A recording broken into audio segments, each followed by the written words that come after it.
ओम शांति।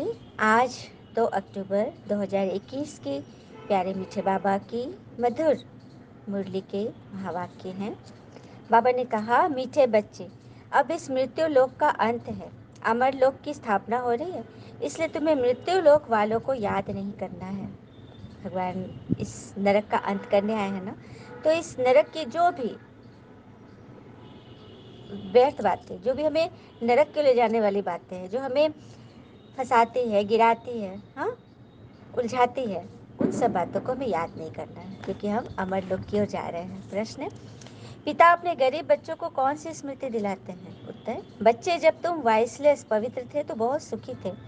तुम्हारे जैसा साहूकार दूसरा कोई नहीं था। तुम अपार सुखी थे, धरती आसमान सब तुम्हारे हाथ में था। अब पिता तुम्हें फिर से साहूकार बनाने आए हैं। गीत है आज की मुरली का। नैनहीन को राह दिखाओ प्रभु। ओम शांति। मीठे मीठे रूहानी बच्चों, आत्माओं ने गीत सुना। किसने कहा? आत्माओं के रूहानी पिता ने। रूहानी पिता को रूहानी बच्चों ने कहा, बाबा, उनको ईश्वर भी कहा जाता, पिता भी कहा जाता। कौन सा पिता? परम पिता। बाबा है तो एक लौकिक, दूसरा पारलौकिक। लौकिक पिता के बच्चे पारलौकिक बाबा को पुकारते हैं, हे बाबा। बाबा का नाम शिव, वह शिव निराकारी पूजा जाता है। उनको कहा जाता है सुप्रीम फादर। लौकिक पिता को सुप्रीम नहीं कहा जाता। ऊंचते ऊंच सभी आत्माओं के पिता एक ही हैं। सभी जीव आत्माएं उस पिता को याद करती हैं। आत्माएं यह भूल गई है कि हमारा पिता कौन है। पुकारते हैं, ओ गॉड फादर, हम नैनहीन को नैन दो तो हम अपने पिता को पहचाने। भक्ति मार्ग में हम अंधे बन ठोकरे खाते रहते हैं। अब इन ठोकरों से छुड़ाओ। पिता ही कल्प कल्प आकर भारत को हेवन बनाते हैं। अब कलयुग है, सतयुग आने वाला है। कलयुग और सतयुग के बीच को संगम कहा जाता है।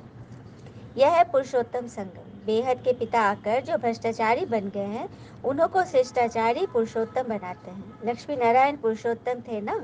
लक्ष्मी नारायण की डिनेस्टी का राज्य था। यह पिता आकर स्मृति दिलाते हैं, तुम भारतवासी आज से 5000 वर्ष पहले स्वर्गवासी थे, अब नरकवासी हो। आज से 5000 वर्ष पहले भारत हेवन था। भारत की बहुत महिमा थी। सोने हीरे के महल थे, अब तो कुछ भी नहीं है। उस समय और कोई धर्म नहीं था। फिर सूर्यवंशी थे, चंद्रवंशी पीछे आते हैं। बाबा समझाते हैं, तुम ही सूर्यवंशी थे। अब तक लक्ष्मी नारायण के मंदिर बनाते रहते हैं, परंतु लक्ष्मी नारायण का राज्य कब था, कैसे राज्य पाया, यह किसको पता नहीं। पूजा करते हैं परंतु जानते नहीं, तो ब्लाइंड फेथ हुआ ना। शिव की, लक्ष्मी नारायण की पूजा करते हैं, बायोग्राफी कोई नहीं जानते। भारतवासी खुद कहते हैं, हम पतित हैं। हे पतित पावन बाबा, आओ, आकर हमको दुखों से, रावण राज से लिबरेट करो। बाबा आकर सबको लिबरेट करते हैं। बच्चे जानते हैं कि सतयुग में एक ही राज्य था। कांग्रेसी लोग अथवा बापूजी भी यही मांगते थे कि हमको फिर से राम राज्य चाहिए, हम स्वर्गवासी बनने चाहते हैं। अब नरकवासियों का क्या हाल है, देख रहे हो ना। इनको कहा जाता है हेल, डेविल वर्ल्ड। यही भारत डिटी वर्ल्ड था, दैवी स्वराज्य था, भी डेविल वर्ल्ड बन गया, रावण राज्य। बाबा समझाते हैं, तुमने 84 जन्म लिए हैं, न कि 84 लाख। यह तो शास्त्रों में गपोड़े लगा दिए हैं। आज से 5000 वर्ष पहले सदगति मार्ग था। वहाँ न भक्ति न दुख का नामो निशान था। उनको सुखधाम कहा जाता है। बाबा समझाते हैं, तुम असल में शांति धाम के रहने वाले हो। तुम यहाँ पाठ बजाने आए हो। पुनर्जन्म 84 होते हैं, न कि 84 लाख। बाबा इसमें क्लियर कर रहे हैं ना, सिर्फ 84 जन्म होते हैं। अब बेहद के पिता आए हैं तुम बच्चों को बेहद का वर्षा देने। बाबा, तुम आत्माओं से बात करते हैं और सत्संगों में मनुष्य मनुष्य की भक्ति की बातें सुनाते हैं ना, मनुष्य मनुष्य को। आधा कल्प जब भारत स्वर्ग था, एक भी पतित नहीं था, अब एक भी पावन नहीं है। यह है पतित दुनिया। बाबा समझाते हैं, गीता में कृष्ण भगवान वाच लिख दिया है। कृष्ण भगवान नहीं है ना, न कि उसने गीता सुनाई। यह लोग अपने धर्मशास्त्र को भी नहीं जानते, अपने धर्म को ही भूल गए हैं। धर्म मुख्य है 4। पहले आदि सनातन देवी देवता धर्म, सूर्यवंशी, पीछे चंद्रवंशी, दोनों को मिलाकर कहते हैं देवी देवता धर्म। वहाँ दुख का नाम नहीं था। 21 जन्म तुम सुखधाम में थे। फिर रावण राज भक्ति मार्ग शुरू होता है। शिव बाबा कब आते हैं? जब रात होता है, भारतवासी घोर अंधियारे में आ जाते हैं, तब बाबा आते हैं। गुड़ियों की पूजा करते रहते हैं, एक की भी बायोग्राफी नहीं जानते। भक्ति मार्ग में अनेक धक्के खाते हैं। तीर्थों पर जाओ, फेरा लगाओ, कोई प्राप्ति नहीं है। बाबा कहते हैं, मैं आकर तुमको ब्रह्मा द्वारा यथार्थ ज्ञान सुनाता हूँ। पुकारते हैं हमको सुखधाम और शांतिधाम की राह बताओ। बाबा कहते हैं आज से 5000 वर्ष पहले हमने तुम्हें बहुत साहूकार बनाया था, इतना धन दिया, फिर कहाँ गवाया? तुम कितने साहूकार थे? भारत कौन कहलाए? भारत ही सबसे ऊंचते ऊंच था ना। वास्तव में सबका यह तीर्थ है, क्योंकि पतित पावन बाबा का यह बर्थ प्लेस है। शिवरात्रि, शिव जयंती भारत में ही मनाते हैं ना, शिव का अवतरण भारत में ही हुआ है। जो भी धर्म वाले हैं सभी की बाह पाकर सदगति करते हैं। अब रावण का राज्य सारी सृष्टि में है, सिर्फ लंका में नहीं। जब सूर्यवंशी था तब यह विकार नहीं थे, भारत वाइसलेस था, अब विशेष है, सर्व नरकवासी है। सत्युग में जो दैवी संप्रदाय थे वे फिर 84 जन्म भोग आसुरी संप्रदाय बने हैं, फिर दैवी संप्रदाय बनने हैं। भारत बहुत साहूकार था, अब गरीब बना है इसलिए भीख मांग रहे हैं। बाबा तुम गरीब बच्चों को स्मृति दिलाते हैं, बच्चे तुम कितने सुखी थे, तुम्हारे जैसा सुख किसको मिल नहीं सकता। धरती आसमान सब तुम्हारे हाथों में था। शास्त्रों में कल्प की आयु लंबी बताकर सभी को कुंभकर्ण की आसुरी नींद में सुला दिया है। यह भारत शिव बाबा का स्थापन किया हुआ शिवालय था, वहाँ पवित्रता थी। उस नई दुनिया में देवी देवता राज्य करते थे। मनुष्य तो यह भी नहीं जानते कि राधे कृष्ण का आपस में क्या संबंध है। दोनों अलग अलग राजधानी के थे, फिर स्वयंवर के बाद लक्ष्मी नारायण बने। यह ज्ञान कोई मनुष्य मात्र में नहीं है, स्पिरिचुअल नॉलेज सिर्फ एक पिता ही देते हैं। अब बाबा कहते हैं आत्म अभिमानी बनो, मुझ अपने परम पिता को याद करो। याद से तमो प्रधान से सतो प्रधान बन जाएंगे। तुम यहाँ आते हो मनुष्य देवता अथवा पतित से पावन बनने। अब यह है रावण राज। भक्ति में रावण राज शुरू होता है। सब भक्ति करने वाले रावण के पंजे में है। सारी दुनिया 5 विकारों रूपी रावण की कैद में है, शोक वाटिका में। बाबा आकर सबको लिबरेट कर गाइड बन साथ ले जाते हैं। उसके लिए यह महाभारत लड़ाई है जो 5000 वर्ष पहले लगी थी। अब बाबा फिर से स्वर्ग बना रहे हैं, ऐसे नहीं जिनको धन बहुत है वह स्वर्ग में है, अभी है ही नरक। पतित पावन बाबा को कहा जाता है, न कि नदी को। यह सब है भक्ति मार्ग। यह बातें बाबा ही आकर समझाते हैं। अब यह तो जानते हो ना कि एक है लौकिक पिता, दूसरा है पारलौकिक, तीसरा है अलौकिक। अब पारलौकिक बाबा शिव बाबा ब्रह्मा द्वारा ब्राह्मण धर्म स्थापन करते हैं। ब्राह्मणों को देवता बनाने के लिए राजयोग सिखलाते हैं। आत्मा ही पुनर्जन्म लेती है, आत्मा ही कहती मैं एक शरीर छोड़ दूसरा लेती हूँ। बाबा कहते हैं अपने को आत्मा समझ मुझ पिता को याद करो तो पावन बन जाएंगे। कोई भी देहधारी को याद नहीं करो। अच्छा, बाबा क्यों कहते हैं देहधारी को याद नहीं करो? अर्थात उसकी कमी कमजोरी उसकी अच्छाई में फंस जाओगे ना तो ईश्वर को भूल जाओगे। इसीलिए बाबा कहते हैं संग का रंग लगाओ। अब मृत्यु लोक का अंत है, अमर लोक की स्थापना हो रही, बाकी सब अनेक धर्म खलास हो जाएंगे। सतयुग में एक ही देवी देवता धर्म था, फिर चंद्रवंशी राम सीता त्रेता में थे। तुम बच्चों को सारे चक्र की याद दिलाते हैं बाबा। शांति धाम और सुख धाम की स्थापना बाबा ही करते हैं। मनुष्य मनुष्य की सदगति दे नहीं सकते। वह सब है भक्ति मार्ग के गुरु गोसाई, जो गुरुवादी करते हैं ना, उस पर बाबा बोल रहे। अभी तुम हो ईश्वरीय संतान, बाबा से राज्य भाग ले रहे हो। यह राजधानी स्थापन हो रही है, प्रजा तो बहुत बननी है। कोटों में कोई राजा बनते हैं। सत्य को कहा जाता है फूलों का बगीचा, अब है कांटों का जंगल। रावण राज बदल रहा है, विनाश होना है। यह ज्ञान अब तुमको मिल रहा है। लक्ष्मी नारायण को यह ज्ञान नहीं रहता, प्राय लोप हो जाता है। भक्ति मार्ग में पिता को कोई भी यथार्थ रीति नहीं जानते। बाबा है रचयिता, ब्रह्मा विष्णु शंकर भी रचना है। सर्वव्यापी कहने से वर्षे का हक खत्म हो जाता है। बाबा आकर सबको वर्षा देते हैं। 84 जन्म वही लेते हैं जो पहले पहले सतयुग में आने वाले हैं। क्रिश्चियन लोग करके 40 जन्म लेते होंगे। एक भगवान को ढूंढने के लिए कितने धक्के खाते हैं। अब तुम धक्के नहीं खाएंगे। एक पिता को याद करो तो तमो प्रधान से सतो प्रधान बन जाएंगे। यह है यात्रा, यह है गॉड फादरली यूनिवर्सिटी। तुम्हारी आत्मा पढ़ती है। साधु संत कह देते आत्मा निर्लेप है, लेकिन आत्मा ही कर्मों अनुसार दूसरा जन्म लेती है। आत्मा ही अच्छा व बुरा कर्म करती है। इस समय कलयुग में तुम्हारे कर्म विकर्म होते हैं, सत्युग में तुम्हारे कर्म अकर्म होते हैं, वहाँ विकर्म होता है नहीं। यह है पुण्य आत्माओं की दुनिया। अच्छा, मीठे मीठे सिकिलत है बच्चों प्रति माता पिता बाप दादा का याद प्यार और गुड मॉर्निंग। रूहानी बाबा की रूहानी बच्चों को नमस्ते। धारणा के लिए मुख्य सार, पहली पॉइंट, हम बच्चों की भी बाप दादा को नमस्ते नमस्ते। पहली पॉइंट, एक पिता से बेहद का वर्षा लेना है, श्रेष्ठ कर्म करने हैं। जब पिता मिला है तो किसी भी प्रकार के धक्के नहीं खाने हैं। दूसरी पॉइंट, पिता ने जो स्मृति दिलाई उस स्मृति में रख अपार खुशी में रहना है, कोई भी देहधारी को याद नहीं करना है। भगवान ने जो स्मृति दिलाई है कि तुम देवी देवता थे, अब देवी देवता बन रहे हो, उसके लिए तुम्हें श्रीमत पर चलकर पुरुषार्थ करना है, नंबर 1 में आना है। वरदान है बाबा का। हम सभी आराम से बैठे हुए हैं ना, मन बुद्धि एकाग्र है, परमात्मा पे टिकी हुई है, उनकी वाणी पे हमारे कान उनके बोल सुनने के लिए सोने के बन गए हैं। बाबा हमें वरदान दे रहे हैं, उनका वरदानी हाथ हमारे सर पर।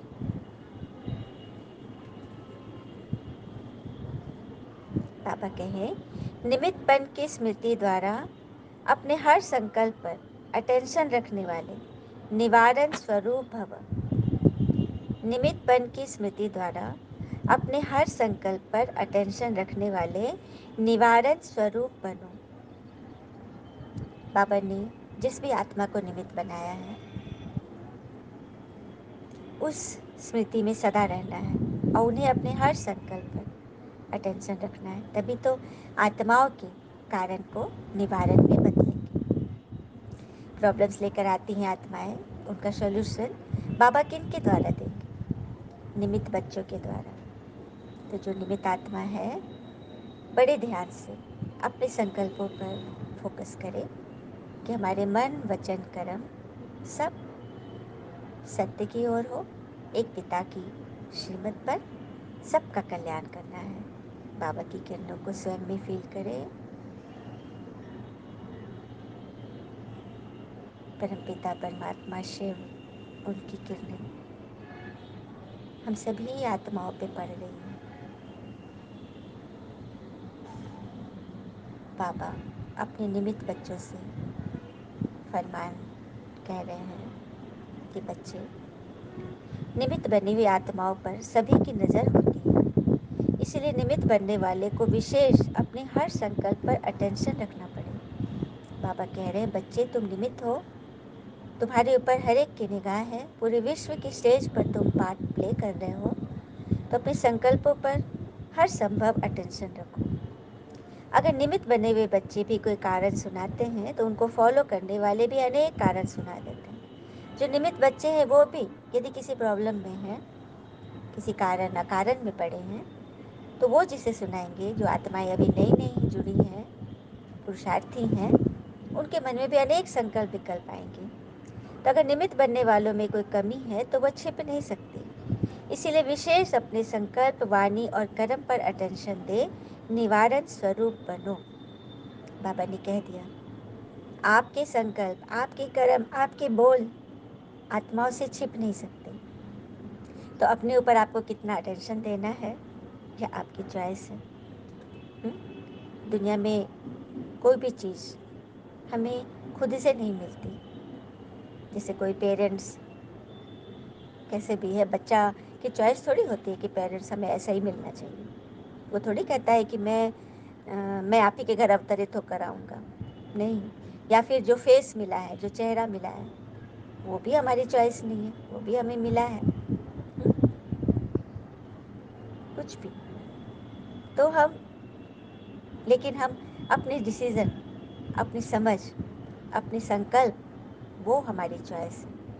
वो कहते हैं ना, संकल्प से सृष्टि, जैसा संकल्प करेंगे वैसी सृष्टि का, वैसे भाग्य का हम निर्माण करेंगे। वो हमारी चॉइस है और वही चॉइस सिखाने के लिए भगवान हमें पढ़ा रहे हैं। स्लोगन, ज्ञानी तो आत्मा वह है जिसमें अपने गुण व विशेषताओं का भी अभिमान न हो। ज्ञानी तो आत्मा वह है जिसमें अपने गुण व विशेषताओं का भी अभिमान न हो। आपको बाबा ने निमित्त बनाया है, करावनहार ईश्वर पिता है, आपके गुण और विशेषताएं सब उनकी अमानत है। आप तो बस माइक हो, आपका काम बस आत्माओं तक संदेश सुनाना, उनके कारण को निवारण में बदलना, अभिमान नहीं करना। आगे है मातेश्वरी जी के अनमोल महावाक्य, मनुष्य के एम ऑब्जेक्ट क्या है, उसे प्राप्त करने का यथार्थ तरीका क्या है। चलिए हम मम्मा के मधुर महावाक्य सुनते हैं। हर एक मनुष्य को यह सोचना जरूर है कि अपने जीवन प्लान के लिए क्या उचित है। मनुष्य की लाइफ किस लिए है, उसमें क्या करना है, अब अपने दिल से पूछे कि वो मेरे जीवन में परिवर्तन हो रहा है। मनुष्य जीवन में पहले तो नॉलेज चाहिए, फिर इस जीवन की एम ऑब्जेक्ट क्या है। यह तो जरूर मानेंगे कि इस जीवन को सर्वदा सुख और शांति चाहिए। क्या अभी वो मिल रही है? इस घोर कलयुग में तो दुख अशांति के सिवाय और कुछ है ही नहीं। अब सोचना है सुख शांति मिलेगी कैसे। सुख और शांति, ये दो शब्द जो निकले हैं वो जरूर इसी दुनिया में कब हुए होंगे। तभी तो चीज़ों की मांग नहीं करते हैं ना। देखो, मनुष्य को जो चीज़ पता होता है वही तो डिमांड करते हैं ना। जो पता ही नहीं वो कैसे डिमांड करेंगे। अगर कोई मनुष्य ऐसा कहे कि हमने ऐसी दुनिया देखी ही नहीं है, फिर तो उस दुनिया को तुम कैसे मानोगे। इस पर समझाया जाता है कि यह दिन और रात जो दो शब्द है, तो जरूर रात और दिन चलता होगा। ऐसे कोई नहीं कह सकते कि हमने देखी ही रात है तो दिन को मानूं कैसे। लेकिन जब दो नाम है तो उनका पाठ भी होगा, दिन और रात। वैसे हमने भी सुना है इस कलयुग में कोई ऊंची स्टेज भी थी जिसको सतयुग कहा जाता है। अगर ऐसा ही समय चलता रहे तो फिर उस समय को सतयुग नाम क्यों दिया गया। तो यह सृष्टि अपनी स्टेज बदलती रहती है। जैसे किशोर, बाल, युवा, वृद्ध बदलते रहते हैं, वैसे सृष्टि भी बदलती रहती है। आज के जीवन और जीवन में कितना फर्क है। तो श्रेष्ठ जीवन को बनाने का प्रयत्न करना है। कैसे करेंगे? दूसरी पॉइंट में मम्मा ने समझाया, निराकारी दुनिया, आकारी दुनिया और साकारी दुनिया का विस्तार। चलिए समझते हैं। इस पूरे ब्रह्मांड के अंदर तीन दुनियाएं हैं। एक है निराकारी दुनिया, दूसरी है आकारी, तीसरी है साकारी। अब यह तो जान लिया कि निराकार सृष्टि में तो आत्माएं निवास करती हैं क्योंकि वो आत्माओं की दुनिया है। और साकार सृष्टि में साकार मनुष्य अर्थात शरीरधारी मनुष्य। बाकी आकारी सूक्ष्म दृष्टि, जहाँ सिर्फ आकार है, हाड़ मांस नहीं है। अब विचार चलता है, क्या ये आकारी सृष्टि सदा ही है या कुछ समय उसका पाठ चलता है। दुनियावी मनुष्य तो समझते हैं सूक्ष्म दुनिया कोई ऊपर है जहाँ फरिश्ते रहते हैं, उनको ही स्वर्ग कहते हैं, वहाँ जाकर सुख भोगेंगे। लेकिन अब यह तो स्पष्ट है कि स्वर्ग और नरक की सृष्टि पर ही होता है। बाकी यह जो सूक्ष्म आकारी सृष्टि है जहाँ शुद्ध आत्माओं का साक्षात्कार होता है, वो तो द्वापर से लेकर शुरू हुए हैं। जब भक्ति मार्ग शुरू होता है तो इससे सिद्ध है कि निराकार सृष्टि और साकार सृष्टि सदा है ही। बाकी सूक्ष्म दुनिया सदा तो नहीं कहेंगे, उसमें भी खास ब्रह्मा विष्णु शंकर का साक्षात्कार इसी समय हमको होता है, क्योंकि इसी समय परमात्मा तीन कर्तव्य करने के लिए तीन रूप रचते हैं, ब्रह्मा विष्णु महेश। अच्छा, ओम शांति। शुक्र मीठे बाबा, वो बाबा के प्यारे प्यारे बच्चे। Thank you Baba.